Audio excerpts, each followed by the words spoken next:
The Big Call. From Bruce. Comment section and more on iqdcalls.com website. Welcome everybody to the big call tonight. What a last couple of days it has been. I get intel every day and sometimes I remember things are pertinent at the time and then other things tend to supersede that. That is where we are today. We were getting a lot of good things like on Friday, Saturday, and Sunday. Now here we are, it is Tuesday night with everything really has begun, got started. This thing started with activity in Hong Kong, Beijing. We got word about that. The Forex was up for some reason. It came up Saturday as certain of these rates and currencies were being put in play. I will tell you what precipitated that. There was a meeting in the White House, let's call it that, with 5 key people, one of which was our president. They were going through every currency, every rate, and coming up with what would these new rates be. It wasn't just the 5 or 6 currencies we have, but all currencies. It was attended by President Xi's right-hand man, Stephen Nguyen, Lighthouser, and also the finance manager of China. So they went through all these things and came up with what would be the new rate. In a sense, this was Friday afternoon for 3 to 31 halves hours. In a very real sense, that is kind of in my mind when the GCR was born in my mind. Those were signed off. They were signed off by those parties. Documents were signed. At that point things were put off motion in a very real way. Since then what has happened is the dinar came out. It was rolled out and it was officially recognized in country at now today at a rate of $6.73. That is an in-country rate for the dinar.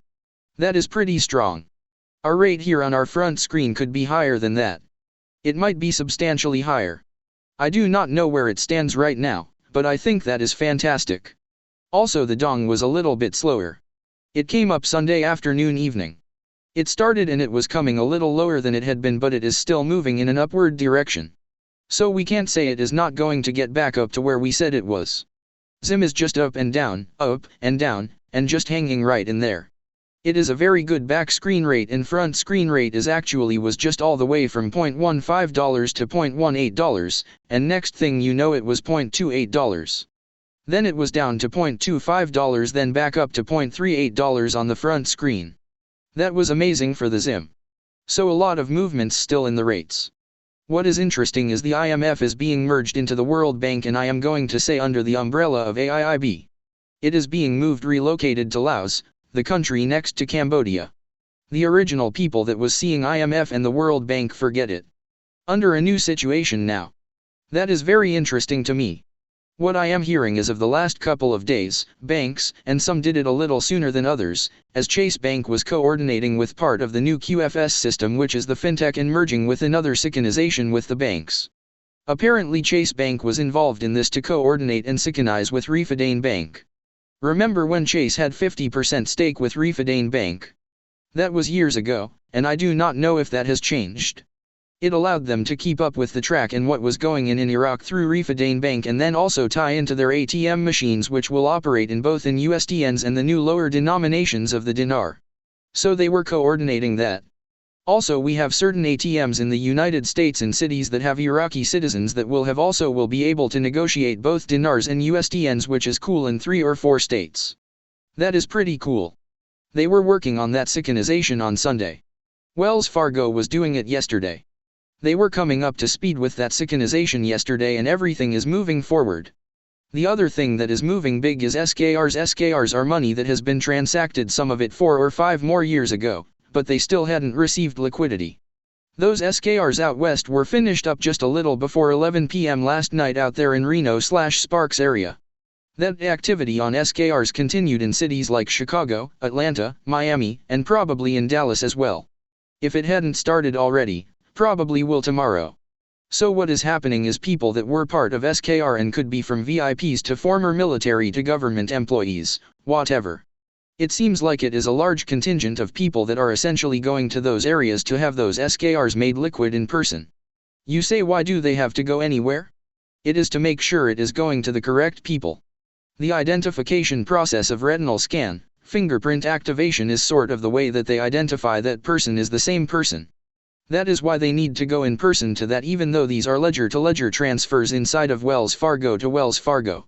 Even though it is from one account to another account, but for security purposes there is a lot of protocol to it. So that is happening. It happened last night and continued to happen today, and probably continue on possibly for a few more days. In the meantime, additional exchanges, especially in groups, some in groups and some in private, are occurring, and I understood Tier 4 group as have gotten started today with what we call cores or some of the various groups. There has been a lot of traffic in and out of Reno/Sparks area. That is probably going to continue with people doing currency exchanges or ZIM redemptions. Those of us in Tier 4 Group B, we are just about for our toll-free numbers placed in the queue. Where it goes tonight or in tomorrow, I do not know. Once that number is placed in the queue, it can be released at any point to me to get it out online and of course on our website, bigcalluniverse.com. Now that is the long and short of it as to where we are in the process. I have heard time frames. We try not to call it on the big call, but I feel that we are down to the final couple of days for us to get started.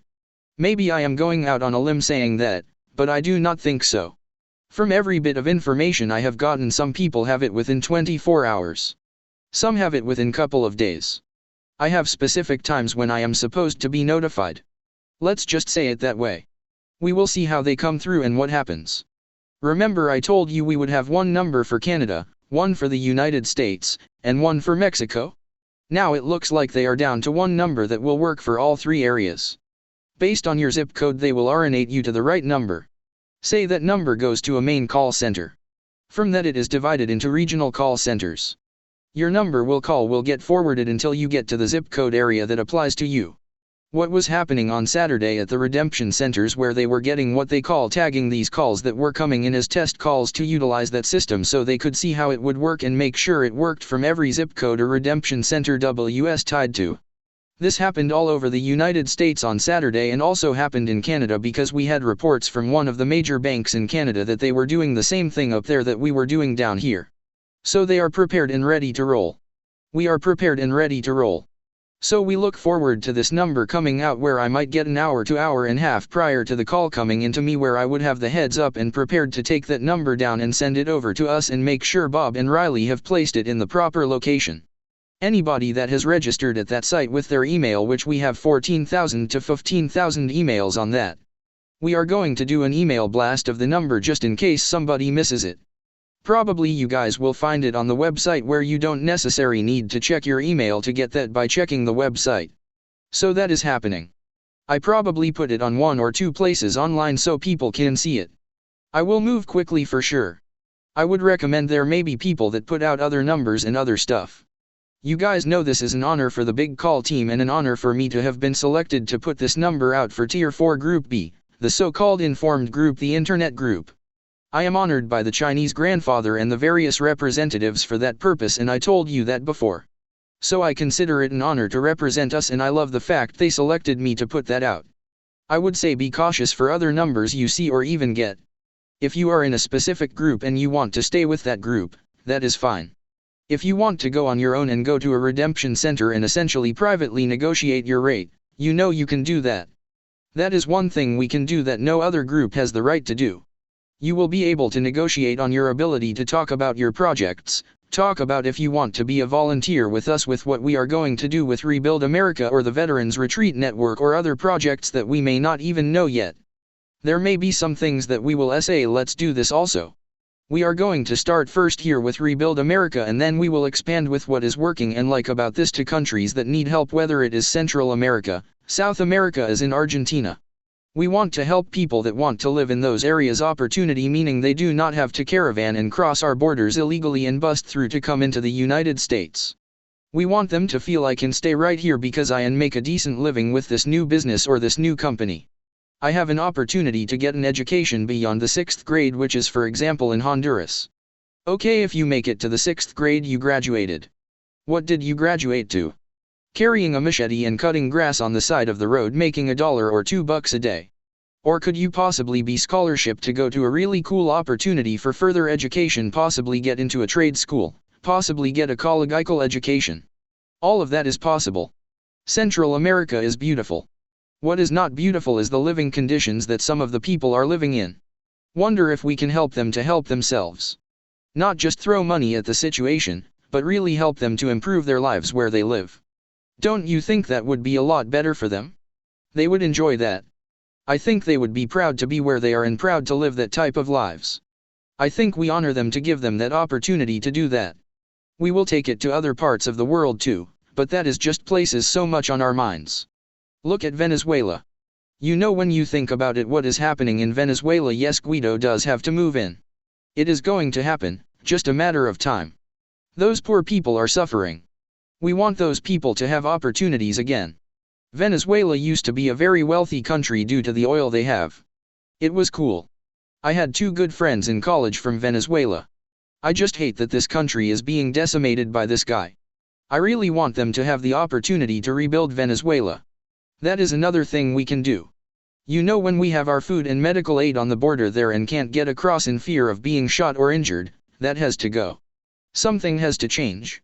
It is going to get to the point it is enough. Be in prayer for Venezuela, Nicaragua, and all those countries that need some help. Be in prayer for the meetings taking place in Hanoi tomorrow night, Wednesday night, because it will be Thursday morning in Vietnam when the meetings start with Kim Jong and President Trump, that they make some good progress on that. Otherwise, guys, we are right smack in the middle of this right now. It might be just 24 hours to 48 hours before we go. So we are right there. So just stay in faith for it.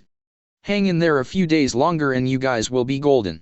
I know you are excited and I am excited by it. I know I may not always sound excited by it. I am overcoming a cold and upper respiratory infection.